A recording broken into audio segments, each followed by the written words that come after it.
1 जनवरी से कराची समेत मुल्क भर के लिए बिजली के बुनियादी टैरिफ में तब्दीली की दरख्वास्त पर नेपरा में समाअत आज होगी। CPPA ने बिजली कंपनियों की जानिब से नेपरा में दरख्वास्त जमा करा रखी है। नए बुनियादी टैरिफ का इत्तलाक इलेक्ट्रिक सारिफीन पर भी होगा। सेंट्रल पावर परचेजिंग एजेंसी ने पावर परचेज प्राइस के लिए 5 मंजरनामे पेश किए हैं। अगले साल के लिए पावर परचेज प्राइस का तखमीना 25 रुपये 69 पैसे से लेकर 26 रुपये 53 पैसे फी यूनिट तक लगाया गया है। 1 जनवरी से कराची समेत मुल्क भर के लिए बिजली के बुनियादी टैरिफ में तब्दीली की दरख्वास्त पर नेपरा में समाअत आज होगी। CPPA ने बिजली कंपनियों की जानिब से नेपरा में दरख्वास्त जमा करा रखी है। नए बुनियादी टैरिफ का इत्तलाक इलेक्ट्रिक सारिफीन पर भी होगा।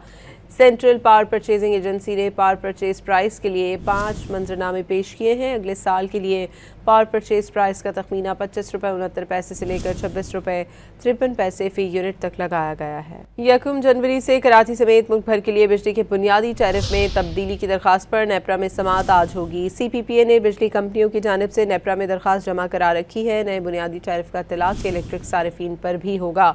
सेंट्रल पावर परचेजिंग एजेंसी ने पावर परचेज प्राइस के लिए 5 मंजरनामे पेश किए हैं। अगले साल के लिए पावर परचेज प्राइस का तखमीना 25 रुपये 69 पैसे से लेकर 26 रुपये 53 पैसे फी यूनिट तक लगाया गया है।